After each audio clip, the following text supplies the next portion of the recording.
C'est vraiment drôle parce qu'à chaque fois, vous savez pas du tout d'où j'arrive. C'est super marrant, quoi. Je veux dire, à chaque fois, j'arrive de là, j'arrive de la porte, j'arrive d'un autre. Vous savez pas d'où ça mène. C'est le mystère de cette putain de chambre. Et j'ai trop de liens, j'ai trop de liens en fait. J'ai commencé avec cette musique déjà. Tout d'abord, premier lien, parce que c'est la musique qu'ils doivent remettre pour Raw en fait, parce qu'elle était vraiment trop bien. D'accord. Les meilleures musiques depuis celle de 2008, Papa Roach, tout ça. Vous remettez cette musique pour Raw et Raw redevient meilleur d'un coup. Donc, et c'est aussi pour dire que il y a le retour de l'intro à SmackDown et c'est plutôt bien. Sauf qu'ils ont encore manqué un truc. Putain, ils sont à ça, hein. À ça. Tu vois. Ils ont oublié l'intro depuis des mois. Là, ils l'ont remis, c'est bien. Ce qui manque juste après l'intro, normalement, c'est les pyros. Et ils ont toujours pas remis les pyros. Ça, c'est vraiment cool, tu vois. Bref, premier lien. Deuxième lien, d'ailleurs, avec le début de la vidéo et tout ça, c'est que c'est le mystère de cette chambre, j'ai dit. Mais ça fait combien de temps qu'on est dans cette chambre, les gars? Est-ce que vous vous rappelez? Moi, je me rappelle très bien de cette date. Première vidéo pour vous dans cette chambre, dans cette pièce, on va dire. On va essayer de cacher le mystère que je viens de dévoiler. C'était pas une chambre, c'était une pièce spéciale sous la cave, avec une fenêtre évidemment, bien sûr. Ça fait, voilà, je vais sortir la vidéo vers novembre pour vous, 2020. Mais moi, le premier jour où je suis arrivé ici, c'était le 16 octobre 2020. Regardez la date chez vous, ça fait un an en fait. Un an tout pile que tout s'est écroulé dans ma vie. Que j'ai dû changer de pièce spéciale. Incroyable. Et bah ça fait un an et c'est quand même incroyable tout ce qui s'est passé en un an parce que tu te dis que là, ça fait un an tout pile déjà que j'ai changé d'endroit pour une raison assez sombre dans la gimmick et je vous ai jamais révélé pourquoi. C'est tourné, hein, c'est en vidéo, c'est en vidéo. J'ai tourné la raison de pourquoi je me suis cassé du truc d'avant. C'est une vraie raison débile. Il y a la première partie qui a été sortie en octobre 2020, je crois. Donc, retournez sur ma chaîne un petit peu dans l'histoire. Regardez la partie 1 de quelque chose qui est sorti en octobre 2020. Vous aurez peut-être votre réponse. Ou en septembre, je sais plus quand je l'avais sorti. La partie 2 n'est jamais sortie, mais c'est un peu, ça joue un peu en fait. Et c'est... Ah putain, j'ai fait... Ah c'était épique. Ça fait un an que je connais la fin de cette histoire. Et ça révèle plein de trucs, la fin. Peut-être que cette vidéo, d'ailleurs, qui n'est jamais sortie, si vous voulez que je la sorte, dites-moi dans les commentaires, parce qu'elle pourrait peut-être amener à plein de choses, c'est-à-dire une nouvelle photo de profil pour la chaîne, une nouvelle photo de couverture pour la chaîne, des nouveaux layouts, un nouveau logo, un logo simplement pour la chaîne, un logo. Et cette vidéo était peut-être précurseuse de tout le changement de cette chaîne. Mais elle n'est jamais sortie, malheureusement pour vous, et malheureusement pour moi. Elle sortira peut-être avant la fin de l'année, les gars. Faut que je vous révèle pourquoi. Cette raison incroyable, bref. Le 15 octobre, 16 octobre, dans ce zone, qu'est-ce qui s'est passé? Il y a 2 ans, j'ai mon putain de permis de conduire, également en vidéo. Je vais vous expliquer pourquoi je tousse comme un dégueulasse. Également en vidéo. J'avais tout filmé, encore une fois. Le jour où j'ai vu que j'avais le permis, le 15 octobre 2019. 2 ans pile, c'est passé super vite. J'ai jamais mis le A d'ailleurs. Et un flic qui passe par là, ce serait quand même drôle. Si je me fais arrêter demain en voiture, ce serait quand même marrant. Parce que j'ai jamais mis votre putain de A en fait, qui sert à rien. Parce qu'on est beaucoup plus contrôlé pour aucune raison. On est beaucoup plus fliqué, on est beaucoup plus klaxonné par les putains d'automobilistes pour aucune raison. Donc vous n'avez jamais mis votre putain de A de merde en fait. Et je le mettrai pas la dernière année qui me reste, vous inquiétez pas. Bref, le 15 octobre, il s'est passé beaucoup de choses. Et qu'est-ce qui se passe 15 octobre 2021. Lien avec du coup la review de SmackDown aujourd'hui. D'ailleurs, vous voyez que je vous vends pas parce que j'aurais pu juste mettre review de SmackDown pour faire un peu plus de vues, tu vois. Mais c'est pas ça qui m'intéresse parce que j'ai mis Every Catch. Simplement parce que voilà, on parle d'autre chose. On ne parle pas que de SmackDown. On va parler de 2-3 autres sujets de catch juste après. La vidéo va être courte. Je vais MD encore une fois, mais je vais vraiment essayer. Parce que j'ai vraiment envie de faire une vidéo courte et parce que je vais parler d'autres choses à côté que de SmackDown. Donc, encore une fois, je ne vous mens pas, mais le lien avec SmackDown, c'est que 15 octobre 2021, qu'est-ce qui se passe? Sonia Deville est de retour. Sonia Deville recatch. Certes, elle n'a pas trop recatché, mais elle a peut-être formé un truc de fou. C'est-à-dire la nouvelle Team Absolution, c'est la nouvelle page, peut-être Sonia Deville de 2017. Incroyable. J'ai hâte de voir ça. La nouvelle alliance, Shayna Baszler à SmackDown, peut-être en grosse dominatrice. Faut pas qu'elle soit comme ça en cobaye, tu vois, en coéquipière. Mais ce duo peut être incroyable. Avant d'entrer dans le vif du sujet, j'espère d'ailleurs que d'abord que vous avez kiffé ce SmackDown que vous avez kiffé. Le retour de Sonya Deville sur le ring. Sonya Deville qui avait d'ailleurs désactivé ses comptes quelques heures avant parce qu'un connard l'avait insulté au niveau de sa santé mentale. Je sais pas, allez avoir une vie, les gens qui font ça. Allez vous prendre une putain de vie. Je voulais mettre une photo sur Twitter, je suis allé sur son Twitter, rien, et son Insta n'existait plus. Elle avait désactivé tous ses putains de comptes. Et elle les a réactivés juste hier dans la matinée ou dans la soirée, je sais plus. C'est vraiment désespérant pour elle, ça me fait chier. Et c'est désespérant pour les personnes qui font ça en fait. Bon bref, qui critiquent comme ça. Enfin, je suis très content de vous retrouver ici. Encore une fois, si jamais vous aimez ça, je vous conseille de vous abonner parce que je fais cette vidéo très rapidement parce que j'ai d'autres vidéos qui vont sortir. Donc abonnez-vous déjà pour ça. Parce que vraiment, ouais, la semaine prochaine, partie 1 d'un autre sujet qui va sortir. Sur un sujet d'actualité sur WWE. Ouais, j'ai plus de voix, c'est chaud. Partie 1, partie 2 d'ailleurs qui va suivre l'autre partie 1 qui est sortie cette semaine sur la AEW. Je vous explique tout ce que je pense de la AEW depuis ces 2 dernières années. Donc je vous conseille vraiment, vivement. J'ai beaucoup travaillé sur la partie 1 au niveau montage, etc. Il y a peut-être d'autres parties qui vont sortir, la partie 2 déjà prévue. Donc abonnez-vous pour ça. Et voilà, abonnez-vous si vous aimez ce que vous voyez. Likez la vidéo pour me soutenir aussi. Donc si jamais, vraiment, vous regardez mes vidéos souvent, likez. Je vais sortir les vidéos... pardon, je vais sortir des stats dans la prochaine vidéo qui sort normalement demain soir. Sur la partie 1 justement du sujet actuel. Bref, soyez présents. Beaucoup de gens d'entre vous ne sont pas abonnés en fait. 40%. Les chiffres sortiront. J'ai pris les captures d'écran de mes stats. C'est fou, donc abonnez-vous. Et du coup, pour ce qui est de ma voix et de ma gueule, vous le voyez, ça fait 2-3 jours que j'arrive à avoir un sommeil en fait. Parce que depuis jeudi 7 octobre jusqu'au moins au mardi pour vous, mardi dernier là, j'ai eu aucune heure de sommeil parce que j'étais complètement défoncé, parce que j'avais comme une sorte, ouais, vous voyez, toutes les maladies d'hiver, rhinopharyngite, etc., tout mélangé. J'arrivais plus à parler, j'avais plus d'appétit, j'avais plus rien. J'ai fait odorat, etc., donc ça pouvait pas être le Covid, tu vois. Mais ce qui est assez drôle, c'est qu'en fait, jeudi soir, il y a eu une soirée d'intégration dans mon école. Donc, pour une fois, j'ai été social de ma vie, j'y suis allé, tu vois. J'ai voulu m'amuser parce qu'en ce moment, je suis vraiment dans. Voilà, je veux un peu être. Je veux vraiment m'amuser. Je veux vraiment un peu, tu vois, prendre mon temps et me faire plaisir. Pour ça que peut-être ce soir, je vais un peu même me remettre sur The Last of Us. Ma PS4 est juste là. Me remettre sur The Last of Us partie 2. Enfin, peut-être, je sais pas, un jour. Peut-être qu'il faut que je m'y remette. Euh, et ouais, me faire plaisir. Donc, voilà, je suis allé en boîte, j'ai fait mon putain de pass sanitaire. Et c'est là que c'est marrant parce que j'ai fait mon pass, mon test antigénique qui maintenant est payant. Mais à l'époque, il était gratuit encore. Et j'avais rien. Et j'ai chopé peut-être le Covid. En vrai, on sait pas. Même si j'avais plus d'odorat, apparemment, voilà, il y a des fois, c'est des symptômes qui certains n'ont pas. Peut-être que c'était le Covid. Et je l'ai chopé pendant que j'avais le pass sanitaire. Donc encore une fois, ça vous montre la débilité de ce truc. Pour parler un peu de l'actualité, c'est débile. J'ai vraiment peut-être chopé le Covid, et j'ai peut-être encore actuellement, vu ma gueule, vu ma voix, peut-être à cause, enfin, peut-être pendant que j'avais le pass en fait. Donc c'est extrêmement con. Avec des gens qui étaient vaccinés, tu vois, dans la boîte. Des gens qui avaient le pass, tout le monde avait le pass dans cette putain de boîte. Je te dis que les vigiles là, les Eric de 150 kilos, ils te laissaient pas entrer. Ils te laissaient pas entrer si t'avais pas le pass, hein. Là, c'est pas parce que, déjà, même si t'avais le pass, t'avais pas de meuf, tu rentrais très difficilement dans la boîte. Voilà, faut le dire très clairement, c'est comme ça dans toutes les boîtes. Mais maintenant, t'as pas ton pass, c'est comme si t'avais pas de meuf. Putain, t'as zéro chance, quoi. Tu peux pas niquer le Eric de 150 kilos qui est vigile, en fait. Impossible. Ou le Frédéric. Impossible, impossible. Bref, du coup, je voulais me faire plaisir. Mais apparemment, j'ai chauffé la crève. Voilà, les prochaines vidéos qui vont sortir, vous inquiétez pas, elles ont été prévues et tournées avant. Donc ça va être cool. À part pour la vidéo pronostic, que je tourne normalement demain. Vidéo pronostic, The Crown Joe. Quelque chose à dire sur Crown Joe. En attendant, c'est SmackDown, les potes. Merci à vous de me rejoindre sur cette vidéo. SmackDown que j'ai vraiment beaucoup aimé. Vraiment très très court, on va pas faire très long.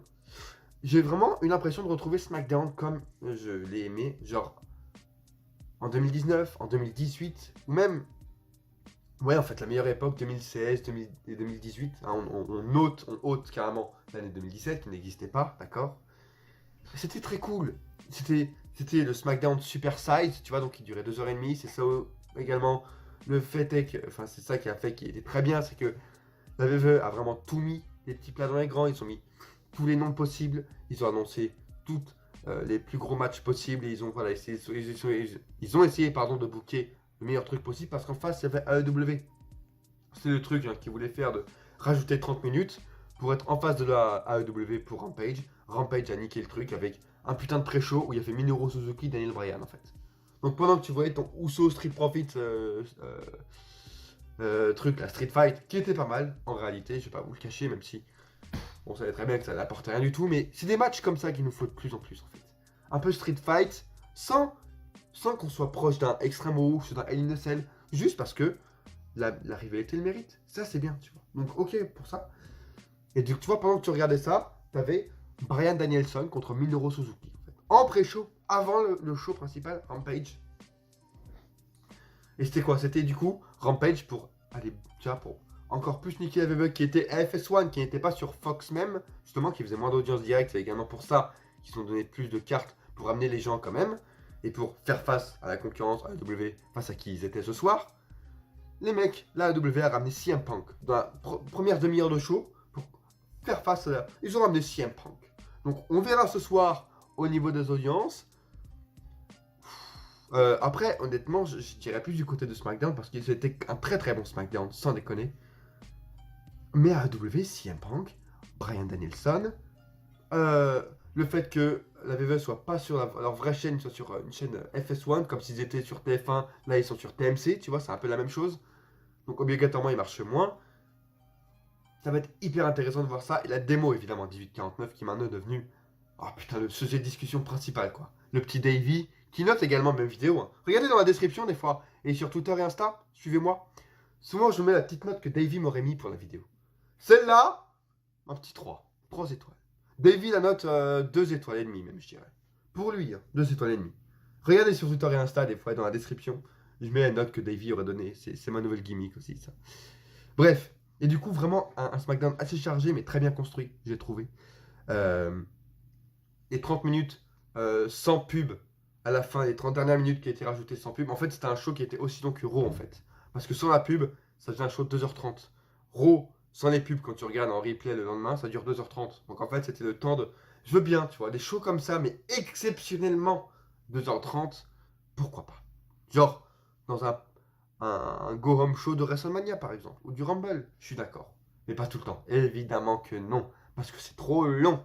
Évidemment que non, pas tout le temps. 1h20, 30 pour SmackDown, c'est très bien. Mais ils ont très bien fait le truc. Au début, ça a commencé par une promo de Edge, voilà, qui parle de sa rivalité avec Rollins à Hell in a Cell. Hell in a Cell dans un pay-per-view qui ne sera pas Hell in a Cell. Bravo, bravo les gars, on en reparle dans la vidéo pronostic. J'ai bien aimé. Edge, sacré promo encore une fois, donc il commence fort. Voilà, il y avait beaucoup de choses qualitatives. Bon, les tournois, on va en reparler. Sonya Deville, évidemment. Il y avait beaucoup de choses qualitatives et surtout de moments importants, je veux dire. Il y avait Brock Lesnar à la fin, du coup. Signature de contrat qui n'était pas super, mais ce que j'aime bien en ce moment avec la gimmick, enfin la rivalité Lesnar-Reigns, c'est qu'en fait, à chaque fois, t'as Lesnar, il a toujours un truc en plus, en fait. Et j'adore.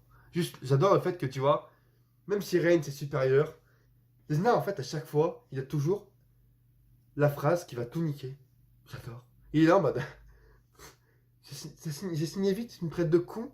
C'est peut-être toi le con en fait, parce que en fait, moi j'ai déjà lu le contrat et je l'ai lu avec mon avocat Polyman. J'adore les punchlines que lance. Putain, Lesnar va devenir un best au micro. Il va devenir une putain de bête, mais en promo, le gars. Ça va être un promo guy. Incroyable, Brock Lesnar. Truc de fou. J'adore. Ça, c'est vraiment comme une sorte de running gag en fait. À chaque fois, tu crois que Reigns il a mieux, Lesnar a toujours mieux. Et ça dure 2 minutes, mais c'est super bon.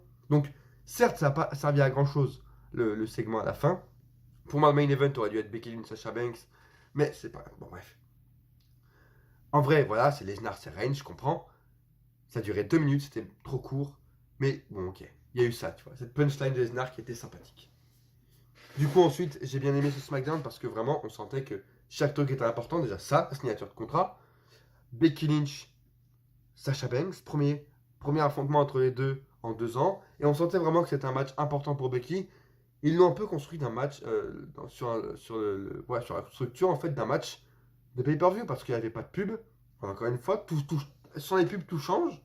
Un match de bien meilleure qualité sans les pubs. Et un match beaucoup plus compétitif sans les pubs, tout simplement. Et première défaite de Becky Lynch en 3 ans, 2 ans et demi, je crois. Première défaite de Becky Lynch. Incroyable. C'est. Et ils l'ont vraiment bien construit, je trouve. C'était une défaite légitime. Il n'y avait pas de roll-up. Le match a été assez long. Il a duré une bonne quinzaine de minutes, voire plus. Il n'y a pas eu de triche tant que ça. Il y a eu une altercation. Mais tu vois, mais la AEW, il y aurait eu pareil. Il y aurait eu une altercation pareille. Donc, pas très grave avec Bianca Belair. Les deux ont été legit, même si c'est des heals. Les deux sont vraiment battus. Il n'y a pas eu de truc de heal. Beaucoup d'innovation au niveau des prises de Becky Lynch, de Sasha Banks. J'ai beaucoup aimé ce match. Vraiment. Sans les pubs, ça a tout aidé. Ça a sauvé le truc. Et ouais, j'aime bien en fait. Quand le champion perd dans un match legit, j'aime beaucoup. Ça aide vraiment la personne en face. Donc ça aide Sasha Banks à prendre de la légitimité. Et voilà, du momentum. Et puis Becky Lynch aussi, ça aide à son personnage à évoluer un peu. La championne a perdu. Waouh. Comme quand Kenny Omega a perdu face à Christian Cage.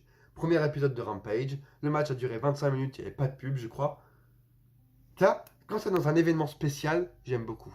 Là, c'était dans un événement spécial, c'était sans pub. Moment parfait, simplement hors pay-per-view. Moment parfait pour faire plein de Becky Lynch, donc bravo à eux. Encore une fois, au niveau des moments spéciaux, le street, le truc là. J'oublie toujours le nom, c'est fou. Le street fight entre les Street Profits et les Usos. Quel plaisir de voir Angelo Dawkins se faire mettre des gros coups chassés dans la gueule. Merci les Usos. Et Sonya Deville de retour dans le catch en fait, en tant que catcheuse. Certes pas à plein temps, mais elle amène une nouvelle dynamique et une sorte de nouveau teasing. Qu'est-ce qu'elle fait avec Shayna Baszler? C'est quoi? C'est la nouvelle team Absolution? Ça va être hyper. Elles vont recruter une autre meuf? Très intéressant, ça laisse du mystère entre les deux. Qu'est-ce qui va se passer entre les deux? Et du coup, cet épisode, je pense et je trouve qu'il a amené beaucoup d'intrigues en fait pour le reste des semaines. Et c'est exactement ce que SmackDown doit faire. Et ouais, j'ai vraiment eu l'impression en fait dans ce SmackDown de retrouver les bonnes vibes des SmackDown d'avant et l'ambiance, etc. Le fait qu'il y ait une nouvelle intro aussi, une nouvelle charte graphique, une sorte de nouvelle, plein de nouveaux charts graphiques, de nouvelles présentations du nom des catcheurs. C'est cool, ça c'est cool, c'est stylé. Nouvelle présentation des cartes, j'ai vraiment beaucoup aimé. Dites-moi ce que vous avez pensé de ce SmackDown. Du coup, est-ce que vous avez aimé ça? Comment avez-vous trouvé? Est-ce que vous trouvez aussi que ouais, la vibe du SmackDown est de retour? La draft, justement, j'en parle dans d'autres vidéos, soyez présents. Parce que SmackDown, dès la semaine prochaine, la draft entre en jeu. Qu'est-ce que je pense de cette draft? Qu'est-ce que doit amener une draft? Selon moi, je vous en parle dans d'autres vidéos. Bientôt. Vous avez fait le lien? C'est bon, les gars? Ok. Je compte sur vous. Et puis voilà, écoutez, SmackDown, on va pas y passer plus de temps que ça. Les seuls points voilà, qui sont toujours négatifs et qui ne servent à rien, en fait. Parce qu'ils savent pas quoi en faire. C'est tout le segment. Il n'y a pas eu Kevin Owens ce soir, mais Kevin Owens, Corbin, tout ça, c'est inutile, sans déconner. Pourquoi Corbin est dans cette gimmick en fait? Si en fait il aurait fait un face turn, j'aurais beaucoup aimé. Tu vois, il commence à être pauvre parce que je sais plus comment il a perdu sa thune et tout, etc. Il recommence à être riche avec une bonne, tu vois, il a une bonne foi, il commence à être sympa et hop, il gagne l'auto. Face turn de Corbin, j'aurais beaucoup aimé. Là, c'est juste pour le laisser heal. J'ai pas compris en fait. Changer, mais ça lui amène quoi d'être Happy Corbin? C'est une gimmick vraiment pourrie en fait. Je trouve que ça va juste le coincer à rire tout le temps. Et puis après, voilà, on sait très bien quand il va être énervé. Oh là là, il va plus rire parce que oh là là là là, tu m'as vraiment énervé. Et après, il va rire parce qu'il va gagner par triche, par un petit paquet avec son autre pote là, qui s'appelle en vrai Riddick Moss, je crois. Voilà, inutile. Kevin Owens, justement, on en parle, c'est un des objectifs de la draft. Le garder intéressé, simplement. Et les Nakamura aussi, le titre intercontinental. Je crois qu'il reste à Raw, à SmackDown, pardon, ouais. Mais pourquoi? Il est champion ou il sert juste à faire le tour en fait? C'est juste, tu sais, comme les caravanes du Tour de France. Ils sont juste là pour faire le tour et après, voilà, ils reviennent. Ils font un de plus. Parce que c'est bien beau, hein, il a le titre, mais à part pavaner avec son titre, danser sur sa musique, il fait que des tours de ring en fait. Le mec, c'est une pom-pom girl. Il fait des tours de ring et revient. Nakamura, la pom-pom girl. Il est où le Nakamura de la New Japan, même de la Ring of Honor face à Kevin Steen, justement pour faire le lien? Le Nakamura de NXT. Ils ont toujours pas compris, hein. On est 4 ans après ses débuts. Ils ont toujours pas compris l'aura de la gimmick de Nakamura, c'est-à-dire que ça doit être une attraction. En fait. Il doit pas être montré chaque semaine, et quand il est montré, c'est que il a quelque chose d'important à dire ou qu'il s'est passé quelque chose de fou et qu'il doit être là. C'est tout.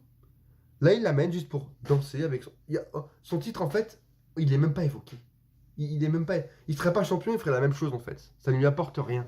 Et personne autour. Les Ziggler, les Roux, les Chad Gable, tous les mid-carders qui sont là-bas, ils sont pas intéressés par le titre. Apollo Crews avant de partir à Raw, il voulait pas se venger un coup avant sur Nakamura à cause de qui il a perdu le titre. Non, c'est pas intéressant le titre intercontinental, c'est pas très. Ok. Vraiment, la débilité profonde et voilà, c'est vraiment illogique et ça te sort du show en fait, littéralement. Et sinon, il n'y a vraiment pas eu beaucoup de segments backstage, plutôt cool, tu vois. Et j'aimerais justement que s'il y en ait, qui soient plus utiles. Ceux de la draft, par exemple, étaient assez utiles. Et même dans les meilleures périodes, donc 2016, 2018, de SmackDown, même avant, les segments, en fait, sont utiles et permettent d'amener des choses ou des rivalités, par exemple, ou juste tu vois, putain, c'est merveilleux, tu vois. Juste un segment, mais même s'il ne sert pas dans la rivalité, c'est cool. Jeff Hardy, Brock Lesnar, quand ils se sont confrontés pendant la draft. Incroyable. Ça nous a laissé imaginer plein de trucs pour le futur. Reigns, Jeff Hardy qui se croisent, par exemple. Jeff Hardy, Cesaro qui se croisent. Jeff Hardy, Finn Balor qui se croisent. Qu'est-ce qu'il va. Quoi il va avoir peut-être une confrontation un jour. Demon King contre Willow. Willow, Jeff Hardy. Plein, tu vois. Un segment qui peut amener plein d'idées. Lesnar, Jeff Hardy. Je veux des segments comme ça maintenant, en fait, à SmackDown, après cette draft. Ça peut être hyper intéressant. Et voilà notre point négatif, mais ça mériterait une grosse vidéo, c'est le King of the Ring et Queen Tournament là, qui ont été faits évidemment simplement achetés par la WWE, achetés par l'Arabie Saoudite, achetés par les gros billets de l'Arabie Saoudite parce que la WWE prouve encore une fois qu'ils en ont rien à foutre. Ils ont juste proposé cette idée en fait. L'Arabie Saoudite ne connaissait pas. Ils ont juste proposé l'idée. Ah, on a des tournois, histoire de changer un peu. On a pas un autre tournoi. Non, non, non, non, non, Ben Salman. Non, mon roi. Non. On a un tournoi. Pas le meilleur du monde, mais c'est le meilleur du ring. C'est un peu pareil. Ça change. Et les fans, ils aiment bien. Vous êtes d'accord? D'accord. Mais on veut pas Sami Zayn. D'accord, mais sans Cyril. Ok, ok, mon roi, pas de soucis. Exactement ce qui s'est passé. C'est ça. Même avec la crève, j'arrive à vous critiquer l'Arabie Saoudite. Ici me sort. Voilà. C'est juste l'Arabie Saoudite qui a acheté avec 5-6 billets, avec des zéros derrière évidemment, le tournoi King of the Ring et Queen's Crown. Queen's Crown, on gueule tous sur Twitter. Tous. Une semaine après, ils nous font quoi? Ils nous font un match de 3 minutes. Zelina Vega, Carmella. Avec Liv Morgan qui est la plus over. Elle n'est pas dans le match. C'est Carmella, Zelina Vega. Et la plus popée des deux, c'est Liv Morgan. Je crois que l'erreur est assez grosse en fait, pour que tout le monde la voit. Voilà. Encore une fois, c'est du gros foutage de gueule ce Queen's Crown, un peu comme la Battle Royale à WrestleMania 34, un peu comme Evolution, qui n'a eu lieu qu'une seule fois. Ça prouve ce que les officiels pensent de leur division féminine, qui pour eux une division toujours des divas, que l'on ne veuille ou non. Et le King of the Ring, avec 4 matchs. C'est ridicule, en fait. Le tournoi meilleur du monde, là, au même meilleur tag team en 2019, 2018, même 2020, je crois que c'était, elle a eu plus de matchs, en fait. C'est-à-dire, les équipes qui sont beaucoup moins, il y a eu plus de matchs. Là, t'as 4 matchs. Pourquoi on en avait 8 les années précédentes? C'est quoi le bordel, en fait? Bref, on s'en bat les couilles. Ça mérite une vidéo spéciale, les gars. Déjà, ça mérite juste la vidéo pronostic de l'Arabie Saoudite, là, bientôt. Un des autres points, les gars. On part de SmackDown, c'est fini. Merci de m'avoir suivi. Restez un petit peu parce qu'il reste encore un petit sujet. Justement, en parlant de l'Arabie Saoudite, c'est qu'ils se concentrent tout leur effort sur un truc qui n'est même pas un putain de pay-per-view. C'est pas un faux truc en fait. C'est un live event glorifié. Et en attendant, ils nous enlèvent des pay-per-views qui sont toujours cool et qui sont sympathiques et qui ont de l'ambition et qui sont utiles comme TLC. On n'en aura pas cette année apparemment. Survivor Series sera le dernier pay-per-view de l'année. Alors là, j'ai hâte de voir comment vous allez terminer des histoires avec les Survivor Series et entre le Rumble et comment vous allez modifier ça sans pay-per-view entre les séries et le Rumble. Je sais pas comment vous allez nous faire ça. Alors il y a votre show là. Apparemment il y a un show spécial de 1er janvier qui va être une sorte de pay-per-view. J'ai hâte de voir ça. Je sais pas ce que ça va être. Mais TLC, je veux dire, j'avais vu des cartes, un peu des fantasy booking passés, qui auraient pu être hyper intéressants. Par exemple, pour faire un lien avec les Survivor Series, on avait eu, même simplement avec les drafts, le Hurt Business réuni face à Rated R K-Bro, genre Edge et Randy Orton et Matt Riddle, qui sont tous maintenant dans la même roster. Vous faites un match à 6 comme ça met en avant tout le monde, ça fait tout le monde est content parce que vous mettez Edge et Randy Orton en équipe une nouvelle fois. Tout le monde est face au niveau des face, tout le monde est heel au niveau des heels. Sympathique. J'avais vu des cartes comme Keith Lee, Damien Priest et Karrion Kross. Mettez-nous ça. Des matchs comme Roman Reigns, Jeff Hardy ou un truc comme ça. TLC aurait pu être putain d'utile, je veux dire. Un peu comme Extreme Rules. Et ouais, TLC, toujours, ça termine bien l'année en fait. C'est toujours une note positive en vrai. Et puis il y a beaucoup de potentiel parce que on est entre les deux justement, entre un gros pay-per-view sur Survivor Series et le début de la Road to WrestleMania. Donc beaucoup de choses se passent, beaucoup de superstars commencent à être construites et elles sont mises en avant dans des pay-per-view comme TLC. C'est ça qui est super intéressant. Mais ils ont voulu l'enlever pour mettre en avant et supporter l'argent sale. L'argent sale de l'Arabie Saoudite, du roi Ben Salman, du sac derrière le dos. Vous vous en rappelez du sac derrière le dos? Oh, on va faire gagner Liv Morgan. Non, non, non. Je veux la petite Zelina Vega parce qu'elle a l'air très belle. Ok, mon roi Ben Salman, on met le. Mais je veux Carmela parce que je la trouve plus belle. Ah oui, rappelez-moi, vous avez quoi? Un sac de 500 millions. D'accord. Hop, c'est d'accord. Liv Morgan va perdre. Sami Zayn, pourquoi pas lui donner sa chance? Ça pourrait être stylé avec sa gimmick du mec qui est refoulé. Pas de Syrien chez moi. Pas de Syrien, oh, d'accord. Donnez-moi votre sac. Voilà. Ok, super. Mon roi, pas de Syrien, j'ai compris, pas de Syrien. On fait gagner Finn Balor et on fait gagner du normal, un Indien, ça vous va? Ok. Un Indien et Finn Balor. Un Indien et Finn Balor. Yes, on glorifie ça à la place de vrai pay-per-view. Et ils veulent concurrencer, c'est eux qui doivent concurrencer la AEW. Parce que bientôt, la AEW va surpasser VR au niveau des audiences. Donc c'est eux qui auront à concurrencer la concurrence. Bonne chance. En parlant de concurrence, dernier petit sujet que je voudrais traiter avec vous. Reigns, Punk, il y a eu un petit échange en fait. C'est juste Reigns, dans sa gimmick, les officiels l'ont autorisé à parler de la concurrence pour la dénigrer. C'est simplement une stratégie de com. Hein. C'est une petite opération de communication histoire de dénigrer ceux à qui ils vont faire face pour la première fois, c'est-à-dire AEW, c'était ce soir-là justement. La veille pour vous, vendredi soir. Bref, c'était juste pour dénigrer la AEW. Ils ont autorisé leur plus gros nom à parler de CM Punk. Et Reigns, dans son personnage, a juste simplement dit que il aurait rien, voilà, il n'a pas vu grand-chose, mais des clips qu'il a vus, Punk n'est pas du tout à la hauteur. Et que voilà, en restant dans sa gimmick, il a dit Punk n'est plus du tout à la hauteur, il n'apporterait rien pour moi de l'affronter, ça n'apporterait rien pour moi, ça apporterait plus pour lui que pour moi, donc il n'y a aucun intérêt. Je sais que même je serais capable de renvoyer tout lui et tout son roster, donc tout le roster de la AEW, voilà, plus bactère. Juste, simplement, si vous voulez avoir un avis sur ça, je voulais en parler parce que j'ai vu l'info passer. C'est simplement une opération de com, les potes, de la part de la WWE, juste pour dire, regardez, voilà, on va les autoriser Reigns à parler d'eux. Comme ça, oh, les fans, ils vont s'exciter, mais on les détruit bien. C'est tout. Comme Tony Khan qui dit Raw ça craint, sauf que pour le coup, il a raison, lui, en disant que Raw, ça pue la merde. Il a raison. Il ne dénigre pas. Il met juste des faits en avant. Évidemment, c'est aussi, lui aussi, il sert à encenser sa concurrence. Les autres, c'est de la merde, nous, c'est les meilleurs. Et il saute évidemment sur les faits actuels de boom qu'il y a autour de sa compagnie. Évidemment, lui aussi, c'est de l'opération de com quand il dit que c'est de la merde. Évidemment. Mais Reigns, voilà. La VVE, les mecs VVE qui parlent de la W, c'est juste pour de la com, stratégie de com, ramener des gens autour de la VVE et pas de la AEW, les dénigrer le plus possible, et ils passent par leur champion, tout simplement. Et voilà, moi j'ai plus de voix, donc je vais m'arrêter de parler. Je vais essayer de faire tout le montage de ça pour qu'elle sorte dimanche, du coup, aujourd'hui, si vous l'avez liké cette putain de vidéo, les potes, si elle est sortie aujourd'hui, dimanche, et si vous avez aimé cette vidéo, si jamais, likez-la, c'est vraiment le meilleur soutien. Regardez en bas, j'aimerais au moins qu'on atteigne les 10-15 likes, ça peut faire beaucoup de différence pour YouTube. Donc n'hésitez pas à la liker cette vidéo. Vraiment pour ceux qui ne le font pas souvent avant de partir, likez. Et abonnez-vous. Encore une fois, je vous sors les stats dans la prochaine vidéo, mais 40% d'entre vous ne sont pas abonnés. Abonnez-vous. Merci beaucoup de m'avoir suivi.